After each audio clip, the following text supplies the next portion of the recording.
Good day everyone. This video lesson is about introduction to sequence. And as we start, let me show you some pictures. For each picture, there is a pattern. Please identify the pattern and identify the fourth term. Again, for each picture, identify the pattern as to how to get the terms and the fourth term. You may pause the video if you want. Now, for those who might have gotten it already, you will be familiar with the numbers 1, 3, and 5. This refers to the pips or the dots on each face of the die. Now, as for the pattern, the most will likely say it's an addition of 2. So 1 plus 2 is 3. Another plus 2 will be 5. And then the next term will be 7. Now, for the second picture, the numbers will be representing the power slots. And that will be 4, 3, and 2. If you're asked for the pattern, most will likely say it's a decrease by 1 or a minus 1. But it can also be the same as adding a negative 1. So 4 plus negative 1, that will be 3, plus negative 1, that will be 2. So what do you think will be the next term? Yes, that will be 1. Now, for the third picture, the numbers will likely be 1, 2, and 4. Now, what do you think happened? That will be a times 2 for the first to get the second term. So 2 times 2, that will be 4, and the next term will be 8. Now, what about for letter D? The numbers will be referring to the value of each paper bill. That will be 500, 100, and 20.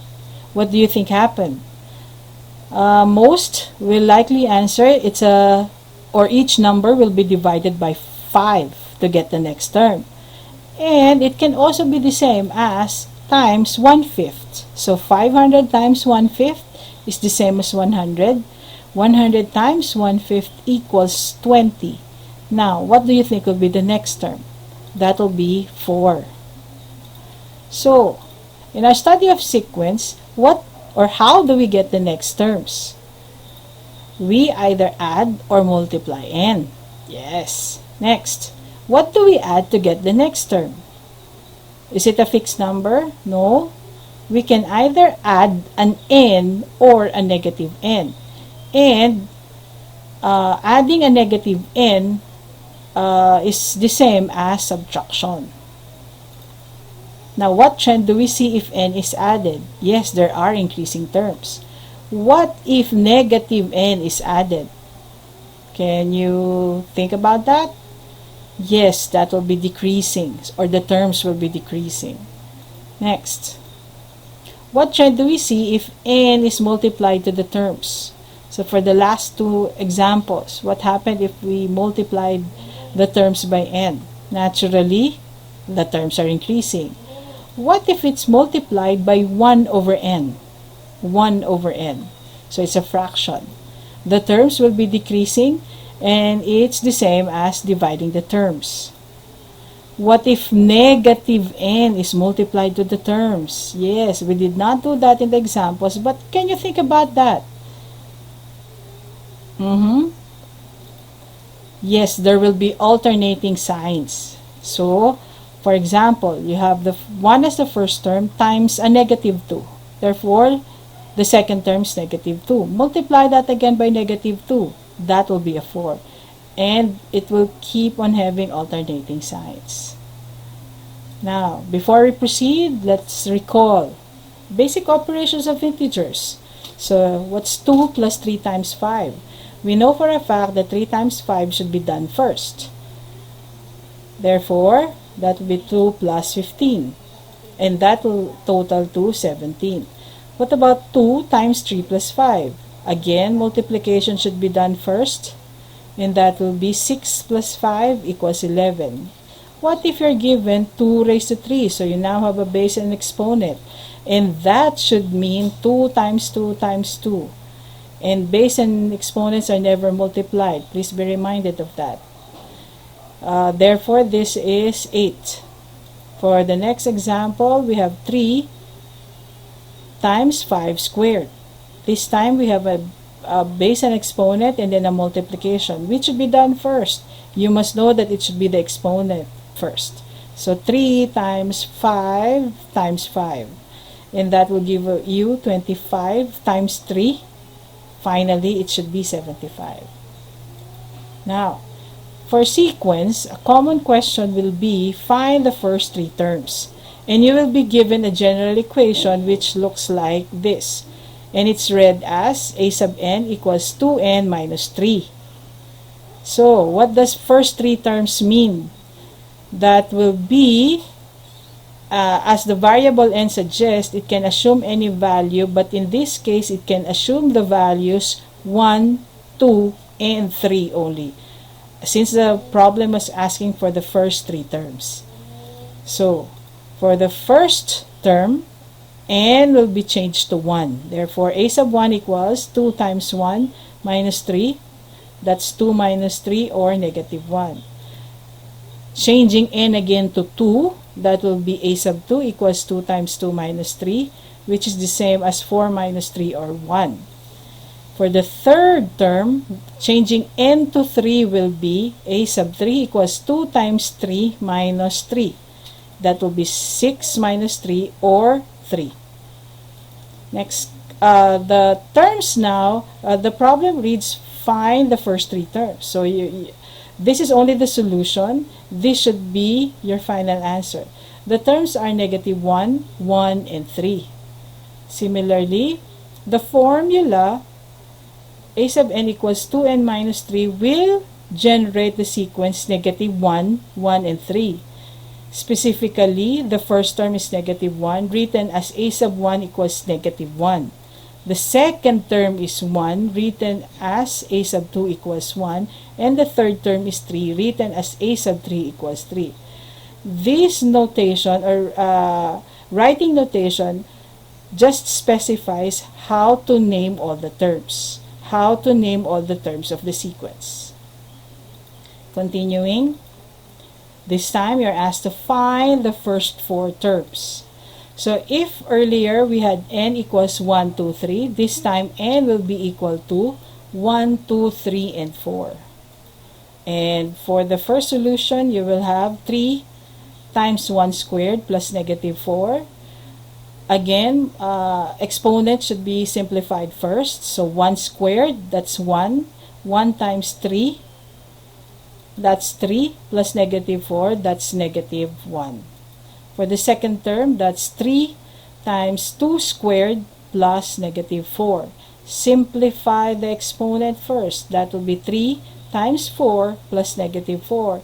Then simplify the multiplication. That will be 12 plus negative 4. Finally, 8.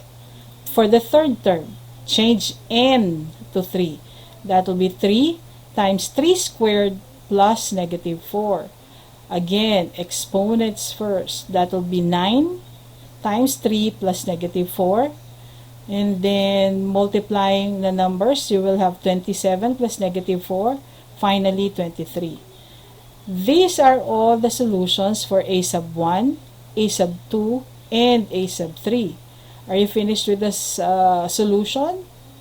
Definitely not. You're asked to solve for first 4 terms. So you still lack 1 more. Therefore, again, the first term is negative 1, second term is 8, third term is 23. The fourth term will be 3 times 4 squared plus negative 4. That will be 3 times 16 plus negative 4. That's 48 plus negative 4. And lastly, 44. Therefore, your final answer should read, the first 4 terms are negative 1, 8, 23, and 44. That's negative 1, 8, 23, and 44. Similarly, the formula 3n squared plus negative 4 will give the sequence negative 8, 23, and 44. Rather, will give the sequence negative 1, 8, 23, and 44. The first term is negative 1, written as a sub 1 equals negative 1. A sub 2 is 8. A sub 3 is 23. And a sub 4 is 44. Again, these are just the writing notations for these terms of the sequence. And just to make things clear. Alright? Continuing. Find the nth term. So for this third question, a sub n equals 3 raised to n plus 3 all over 2 minus 2n. And you're only asked to find the third term. In this case, there's only one solution needed because there is a specific value for n. And as suggested by this question, as suggested by this third term, n should be equal to 3. Therefore, all n here should be changed to 3. And that will look like a sub 3 equals 3 cubed plus 3 all over 2 minus 2 times 3. Again, all n or all variables were changed to 3. And this time, you are to solve separately the numerator and then the denominator. So think of what you can simplify first for your numerator. And yes, that will be 3 cubed. Now, expressions for the denominator will also suggest another term that can be simplified first, and that is 2 times 3. And you can actually do that all together, resulting to 27 plus 3. How did we get 27 again? That came from 3 times 3 times 3. Okay? All over 2 minus 6. 6 came from 2 times 3. Then 27 plus 3 is 30. 2 minus 6 is negative 4. Now, 30 and 4 still has common factors. What will that be? That will be 2. If that is the case, this fraction is still not in its lowest term. Again, if the terms of the if the numerator or the denominator still has common factors, it can still be simplified to its lowest term. And that is done by dividing both by that common factor. And again, that will be 2. So dividing 30 and 4 by 2, that will be 15 over negative 2. For the fourth example, we will have a sub n equals n squared all over 2n plus 3. And you're asked only to get the 8th term. Therefore, n should be 8. So change n again. Change all n again to 8. And that will look like a sub 8 equals 8 squared all over 2 times 8 plus 3. That will be 64. 64 came from 8 squared. That's 8 times 8. All over 2 times 8, that is 16 plus 3. And then you will have 64 over 19. So is this in final form or is this in lowest form? Yes, because 19 is a prime number. Since that is a prime number, the common factor, 19 only has a common factor of 1 with 64, and which will not change its value. The next question will be, will it be changed to a mixed fraction, or is it necessary to change it to a mixed fraction? The answer is no.